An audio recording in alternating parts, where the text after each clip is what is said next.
നമസ്കാരം. ഭരണി നക്ഷത്രവും ദോഷപരിഹാരങ്ങളും അവർ ജപിക്കേണ്ടതായ ദേവതാ മന്ത്രവും ആണ് നമ്മൾ പറയുന്നത്. നമ്മൾ പറഞ്ഞിട്ടുണ്ട് നക്ഷത്ര ദോഷങ്ങൾ. ഇപ്പോൾ നമുക്ക് ഭരണി നക്ഷത്രത്തിന് പല ബുദ്ധിമുട്ടുകളും ദോഷങ്ങളും പല സമയങ്ങളിലും പല കാര്യങ്ങൾക്ക് പല ദുരിതങ്ങളൊക്കെ വരാറുണ്ട്. എല്ലാ നക്ഷത്രക്കാർക്കും ഉണ്ടെങ്കിലും അപ്പോൾ ആ നക്ഷത്രക്കാര്, ഭരണി നക്ഷത്രക്കാര് എന്തൊക്കെയാണ് ചെയ്യേണ്ടത്, ഏത് ദേവതയാണ് നമ്മൾ പൂജിക്കേണ്ടത്, എങ്ങനെയാണ് നമ്മൾ മന്ത്രം ജപിക്കേണ്ടത് എന്നൊക്കെ ചോദിക്കുന്നുണ്ട് എല്ലാവരും. അപ്പോൾ അതിൽ ഈ ഭരണി നക്ഷത്രക്കാർക്ക് ചന്ദ്രദശാകാലം 10 വർഷമാണല്ലോ ചന്ദ്രദശാകാലം, രാഹുർ ദശാകാലം, ശനി ദശാകാലം. നോക്കണേ, 3 മഹാദശാകാലം, ഭയങ്കര നീളമുള്ള ദശാകാലം 3. ചന്ദ്രദശയും രാഹുർദശയും ശനിദശയും, ഈ 3 ദശാകാലവും ഇവർക്ക് കുറച്ച് ദോഷപ്രദമാണ്. അതുകൊണ്ട് നമ്മൾ എന്ത് ചെയ്യണം? ഈ 3 ദശാകാലവും നമ്മൾ ദോഷപരിഹാരങ്ങൾ ചെയ്യണം, ദോഷപരിഹാര കർമ്മങ്ങൾ നമ്മൾ അനുഷ്ഠിക്കണം. ഈ ചന്ദ്രൻ, രാഹു, ശനി 3 കാലങ്ങളും. മഹാലക്ഷ്മി, അന്നപൂർണേശ്വരി എന്നിവരെ നമ്മൾ ഭജിക്കണം. മഹാലക്ഷ്മിയെയോ അന്നപൂർണേശ്വരിയെയോ നമ്മൾ ഭജിക്കണം.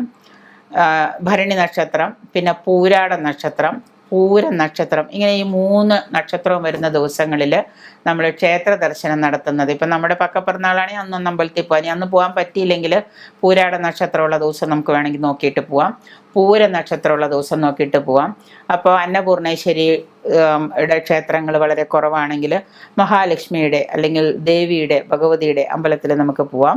അവിടെയൊക്കെ പോയിട്ട് ഈ 3 നാളുകളിൽ, അതായത് പൂരാടം, പൂരം, ഭരണി നക്ഷത്രത്തിൽ പോയിട്ട് നമ്മൾ ക്ഷേത്ര ദർശനം നടത്തി നമ്മൾ എന്തെങ്കിലും വഴിപാടുകളൊക്കെ ചെയ്തിട്ട് പോരുന്നത് നല്ലതാണ്. മഹാലക്ഷ്മി സ്തോത്രങ്ങളൊക്കെ ജപിക്കുന്നത് നല്ലതാണ്. ജന്മനക്ഷത്ര ദിവസങ്ങളിൽ നമ്മൾ മഹാലക്ഷ്മി പൂജ ചെയ്യുന്നത് നല്ലതാണ്. ഇപ്പോൾ മഹാലക്ഷ്മി പൂജയൊക്കെ ക്ഷേത്രത്തിൽ പോയി ചെയ്യാൻ പറഞ്ഞാൽ ചിലപ്പോൾ സാധിക്കില്ലെങ്കിൽ നിങ്ങൾ തന്നെ പൂജയൊക്കെ പഠിച്ച് നിങ്ങൾക്ക് തന്നെ വീട്ടിലൊക്കെ ചെയ്യാം. ഇപ്പോൾ സ്ത്രീകളൊക്കെ ആണെങ്കിൽ തന്നെ സാധാരണ ഇപ്പോൾ പൂജകളൊക്കെ പഠിപ്പിക്കുന്നുണ്ട്. പൂജകളൊക്കെ പഠിച്ച് വീട്ടിൽ തന്നെ ഒരു മഹാലക്ഷ്മി പൂജയൊക്കെ ചെയ്യാം. ഭയങ്കര ഇതായിരിക്കും നമ്മുടെ ലൈഫിൽ, നമുക്ക് ഭയങ്കര ഐശ്വര്യപ്രദമായിരിക്കും അതൊക്കെ. യക്ഷിക്ക് വഴിപാട് നടത്താം, യക്ഷി ക്ഷേത്രങ്ങളൊക്കെ ഉണ്ടെങ്കിൽ യക്ഷിക്ക് വഴിപാടുകൾ നടത്താം.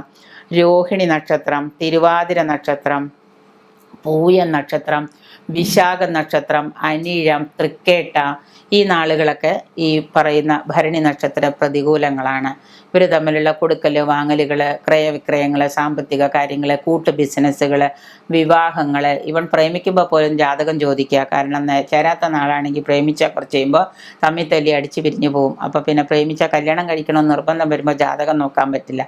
അപ്പോൾ പിന്നെ നമ്മൾ ആ സമയത്ത് ജാതകം നോക്കാതെ കല്യാണം കഴിച്ച് കഴിഞ്ഞിട്ട് വഴക്കടിക്കേണ്ട. അപ്പോൾ അതുകൊണ്ട് പ്രതികൂല നക്ഷത്രങ്ങളാണെന്ന് തോന്നിക്കഴിയുമ്പോൾ നമുക്ക് എന്തെങ്കിലും ഒരു വാക്തർക്കം കൊണ്ടെങ്കിലും നമുക്ക് എന്താണ് ആ ഒരു ബുദ്ധിമുട്ട് ഉണ്ടാവും. അപ്പോൾ രോഹിണി, തിരുവാതിര, പൂയം, വിശാഖം, അനിഴം, തൃക്കേട്ട എന്നീ നാളുകാരുടെ നക്ഷത്രങ്ങൾ പ്രതികൂല നക്ഷത്രങ്ങളാണ്. ഇനി നിങ്ങളുടെ അനുകൂല നിറം, നിങ്ങളിപ്പോൾ ഏതെങ്കിലും ഒരു നല്ല കാര്യത്തിന് പോകുമ്പോഴോ അല്ലെങ്കിൽ എന്തെങ്കിലും ഒരു നല്ല കാര്യം മനസ്സിൽ വിചാരിക്കുമ്പോഴോ നമുക്ക് അനുകൂലമായ നിറങ്ങളുണ്ട്. ആ നിറങ്ങൾ നമ്മൾ വസ്ത്രം ധരിച്ചു കഴിഞ്ഞാൽ, ഇനി ഒന്നുമില്ല നിറമില്ലെങ്കിൽ അങ്ങനത്തെ ആ നിറമുള്ള ഒരു കർച്ചീഫെങ്കിലും മേടിച്ച് നമ്മൾ നമ്മുടെ പോക്കറ്റിൽ മടക്കി വെച്ചിട്ട് പോകുന്നത് നല്ലതാണ്. അത് ഇളം നീല നിറം, റെഡ് ചുവപ്പ് നിറം, പിന്നെ വെള്ളയും നല്ലതാണ്. ഈ 3 നിറങ്ങൾ, വെള്ള, ഇളം നീല, ചുവപ്പ്, ഈ 3 നിറങ്ങളും നമുക്ക് അനുകൂല നിറങ്ങളാണ്.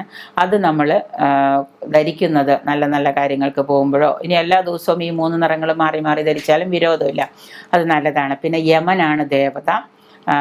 യമനാണ് ദേവത എന്നുള്ളത് കൊണ്ട് മന്ത്രം ഓം യമായ നമഃ എന്നുള്ളതാണ് മന്ത്രം. ഓം യമായ നമ. എല്ലാ ദിവസവും 108, 336, 1008 ഉരുവൊക്കെ നമ്മൾ നമ്മുടെ ഈ മന്ത്രം, ഈ ദേവതാ മന്ത്രം നമ്മൾ ജപിക്കുക. ഇനിയിപ്പോൾ ഇതിന് ഒരു ഗുരുവിൽ നിന്ന് ദീക്ഷ വേണമെന്നില്ല, ഇങ്ങനെ വേണമെങ്കിൽ ചെയ്യാം. ഇനി അതല്ല ഗുരുവിൽ നിന്ന് ദീക്ഷയായിട്ട് നിങ്ങൾക്ക് ഈ മന്ത്രം ദക്ഷിണ കൊടുത്ത് നിങ്ങളത് ഒരു ആചാര്യനിൽ നിന്ന് വാങ്ങിയിട്ടാണ് നിങ്ങളത് ജപിക്കാൻ ഉദ്ദേശിക്കുന്നതെങ്കിൽ നമുക്ക് ഈ മന്ത്രം പറഞ്ഞിട്ട് ഗുരുവിനോടൊന്ന് പറയുക, എൻ്റെ നക്ഷത്രം ഇതാണ്, എൻ്റെ ദേവതാ മന്ത്രം ഒന്ന് എനിക്ക് പറഞ്ഞു തരണം എന്ന് പറഞ്ഞാൽ, ഞാൻ മന്ത്രത്തിൻ്റെ കഥകൾ ഒരിക്കൽ പറഞ്ഞിട്ടുണ്ട്. അപ്പോൾ അതുപോലെ ആ ദേവതാ മന്ത്രം പറഞ്ഞു തരണം എന്ന് പറഞ്ഞാൽ ഗുരുക്കന്മാർ ദക്ഷിണ കൊടുത്താൽ പറഞ്ഞു തരും. അത് അങ്ങനെ പറഞ്ഞ് ദീക്ഷയായിട്ട് വാങ്ങിച്ചിട്ട് നിങ്ങൾക്ക് ഉപയോഗിക്കാം.